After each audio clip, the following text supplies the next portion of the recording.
योजना बंद होणार नाही असं उपमुख्यमंत्री अजित पवार यांनी ठणकावून सांगितलं।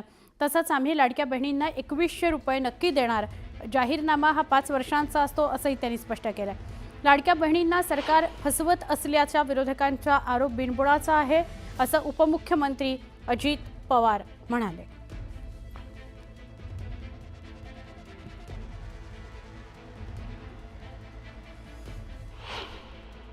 ही योजना चालू ठेवणार आहे, या योजनेला जो निधी लागणार आहे तो त्या ठिकाणी देणार आहे, परंतु ही योजना गरीब घटकातल्या महिलांच्या करता आहे हे पण मी या उत्तराच्या निमित्तानं सभागृहाच्या मार्फत सर्वांना त्या ठिकाणी सांगू इच्छितो।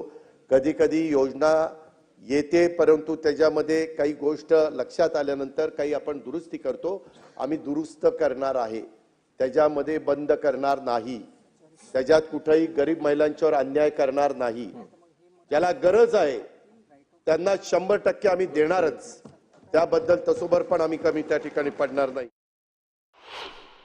अध्यक्ष महोदय, लाडक्या बहिणींच्या विषयी आम्हाला जी आपुलकी आहे, आदर आहे, याची आम्हाला जशी जाणीव आहे तशी आमच्या लाडक्या बहिणींना पण जाणीव आहे।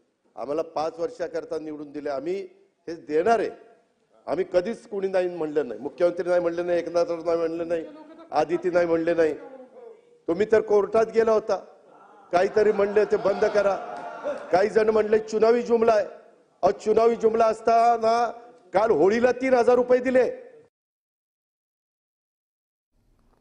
काँग्रेस आमदार नाना पटोले यांनी राज्याचे उपमुख्यमंत्री एकनाथ शिंदे आणि उपमुख्यमंत्री अजित पवार या दोघांना थेट मुख्यमंत्री पदाची ऑफर दिली होती।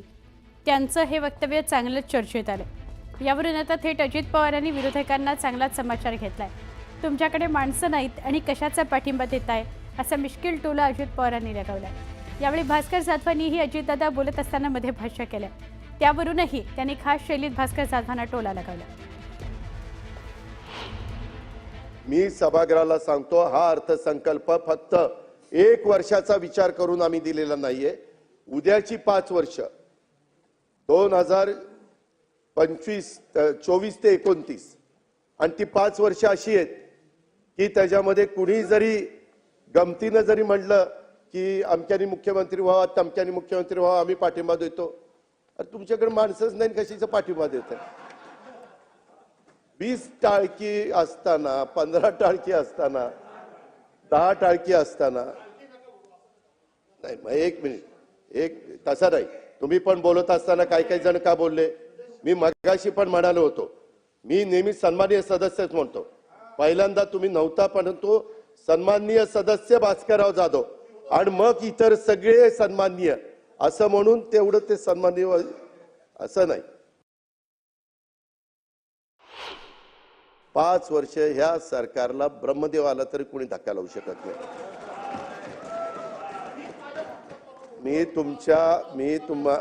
मी अध्यक्ष महोदय हे सगळे बोलत असताना मी कधी त्यांना डिस्टर्ब केलं नाही, गप खाली मान घालून ऐकत होतो, ते मला इकडून मारत होते तिकडून मारत होते, मी आपलं करतो। अध्यक्ष महोदय, गरीब विचारच आहे ना, म्हणून तर इथं बसलोय।